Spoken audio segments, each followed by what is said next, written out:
Hello વિદ્યાર્થી મિત્રો, આજે આપણે જોવાનું છે ધોરણ 9નું ચેપ્ટર 11 પૃષ્ઠફળ અને ઘનફળનો ઉદાહરણ નંબર 1।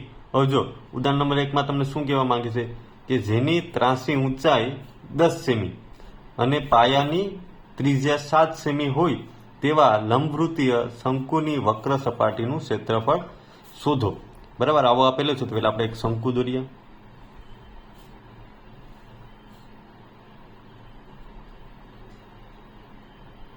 રેડી, આવું કંઈક શંકુ હશે। બરાબર, ત્રાસું છે અમારી પર ચલાવી લીધો। જેની ત્રાસી ઊંચાઈ 10 સેમી। ત્રાસી ઊંચાઈ એટલે મેં તમને કીધું હતું ને આને પહેલાના લેક્ચરમાં, મતલબ કે આને પહેલાનો મેં વિડીયો મૂકેલો છે। બરાબર, પૂરી માહિતી ઇન્ટ્રોડક્શન છે આખું અને સૂત્રો છે। બરાબર, જોઈ લેવું। હવે એમાં શું છે, ત્રાસી ઊંચાઈ એટલે શું થાય? એલ થાય। એલ કેટલું આપ્યું? 10 સેમી। તો આ શું થઈ ગયું? 10 સેમી થઈ ગયું, હા કે ના? 10 સેમી અને પાયાની ત્રિજ્યા એટલે શું થાય? આ થાય, શું થાય? આ એલ મળી ગયું। આ ત્રિજ્યા એટલે આર કેટલી આવેલ છે? 7 સેમી આવેલ છે ને। તમારી પાસે આર બી છે, કેટલું થાય?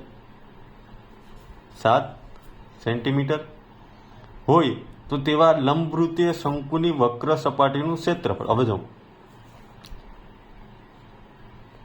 શંકુની વક્ર સપાટીનું ક્ષેત્રફળ બરાબર પાઈ આર એલ। રેડી? હવે પાઈની વેલ્યુ શું થશે? 22/7। તમને કઈ આપી હોય તો 22/7 લઈ લેવાનું। આર કેટલા છે તમારી પાસે? 7। એલ કેટલા છે? 10। તો આ 7 કેન્સલ થઈ જાય, કેટલા મળે? 22 ગુણ્યા 10।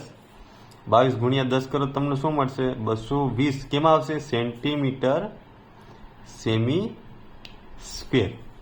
આ તમારો આન્સર થઈ છે। કઈ દાખલામાં તમને એક સૂત્ર આવડતો હોય તો આખું થઈ જાય।